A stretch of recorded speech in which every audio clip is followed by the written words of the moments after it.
Dobrý den, jmenuji se Pavla Modrá a ukážu vám, jak cvičit vbočené palce. V čem je problém? Váš palec má tendenci se stáčet takhle doprava k prstu a my ho potřebujeme vrátit zpátky. Takže než začneme cvičit na podložkách, uvolníme kloub palce krouživýma pohybama. Takže chytnu palec a dělám kroužky. Snažím se oddálit ten palec od těch prstů a kroužit v kloubu. Na jednu stranu, na druhou. Může to bolet, přeskakovat, je to nepříjemný. Zkuste to vydržet a běžte jenom do mírné bolesti. Takže párkrát takhle uděláme kroužky na jednu, na druhou, zhruba 10 kroužků. A potom ohneme takhle článek toho palce a snažíme se o ohyb palce. Zase vydržíme, 5, 4, 3, 2, 1, povolíme. Nádech, výdech a ještě naposled ohneme, vydržíme a povolíme. A jdeme cvičit. Cvičit můžete ve stoje nebo v sedě, ale v sedě je to mnohem jednodušší a lepší. Takže doporučuji, sedněte si tak, aby vaše noha ze židlí nebo stoličkou svírala pravý úhel. Cvičíme jednonožně, takže na každou nohu zvlášť. Dávejte si u cvičení pozor, aby vaše koleno nešlo dovnitř. Nesmíte cítit svaly na kyčli, na koleni, lítko. Potřebujeme cítit u cvičení svaly na vašem přednoží. Ono vám to nebude, bude to pro vás těžký, proto vám to takhle na začátku jakoby říkám.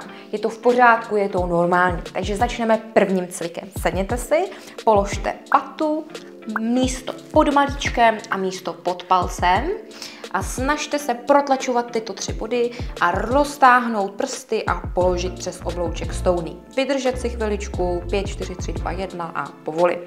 A zase protlačuju tyto body na stouny, roztáhnu prsty co nejvíc od sebe, můžu si i pomoct prstama, snažíme se oddalit právě ten palec od těch prstů a položíme.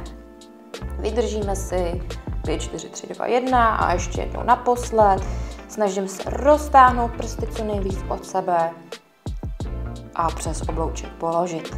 Sedněte si na židli nebo stoličku tak, aby vaše noha svírala pravý úhel vůči židli. Začneme pravou nohou, položte si patu, malíček a místo pod palcem.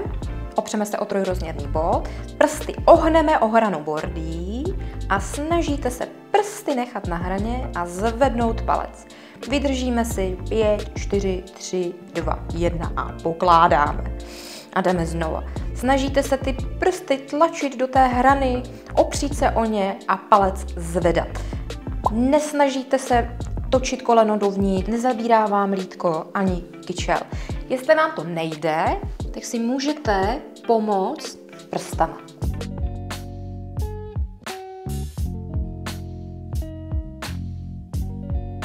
Stoupněte si, nohy si dejte na šířku boku. Začneme pravou nohou. Našlápneme na podložku, položíme patu, místo pod malíčkem, místo pod palcem, roztáhneme prsty, uvědomíme si trojrozměrný bod na chodidle. Druhou nohu si taky srovnáme tak, aby prsty směřovaly dovnitř, koleno směřuje dovnitř a patní kost je zpřímeně. To znamená, nemáte ji vytočenou dovnitř. Tak.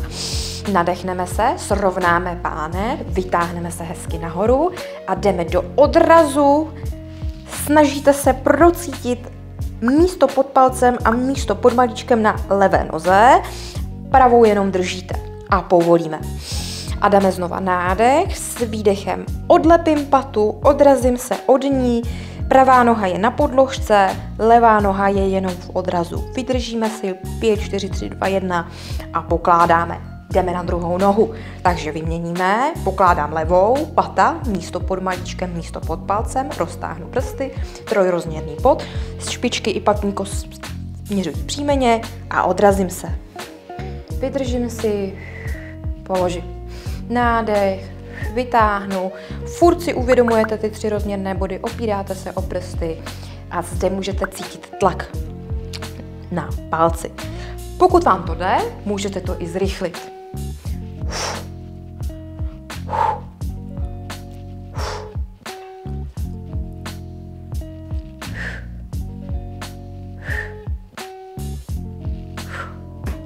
Sedněte si na židli nebo na stoličku tak, aby vaše noha svírala pravý úhel.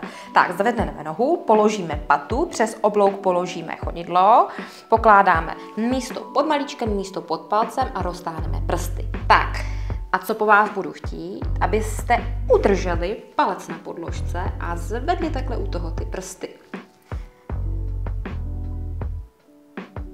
A pokládáme. Důležitý je, abyste opravdu udrželi celý ten palec. Opravdu tohleto místo a zvedli jenom takhle ty prsty. A aby vám koleno nešlo ani dovnitř, ani ven. Vydržíte si 5, 4, 3, 2, 1 a položíme. A ještě jednou naposled.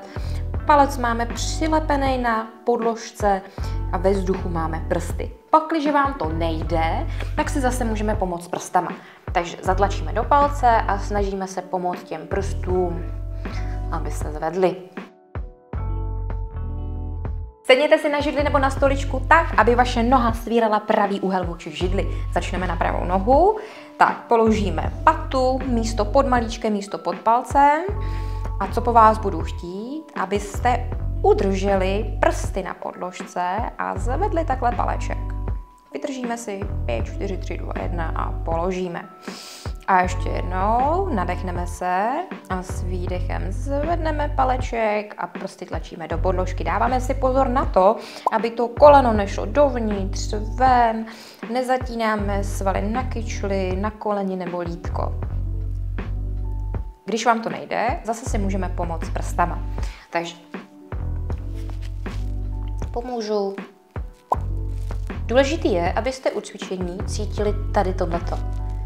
Sedněte si na židli nebo na stoličku tak, aby vaše noha svírala pravý úhel vůči židli. Tak, vezmeme si stouní, kterou si dáme pod sebe a teďka položíme patu, místo pod malíčkem, místo pod palcem, prsty dáme přes oblouček stouní, můžeme si pomoci i prstama a teďka budeme dělat mikropohyb. To znamená, že po vás budu chtít, abyste oddálili svůj palec od svých prstů. Je to opravdu miniaturní pohyb, který se snažíte udělat. Když to ukážu z velkého detailu, tak vy se snažíte udržet prsty na podložce, zavednout palec a odstavit ho lehce doleva a zase zpátky. Nahoru a lehce do strany. Když vám to nejde, což vám ze začátku určitě moc nepůjde, pomožte se zase prstama tak, že se zafixuju prsty, vezmu si ukazováček, zvednu nahoru a lehce položím do strany a zatlačím si do palce. A zase znovu zvednu, oddálím a zatlačím.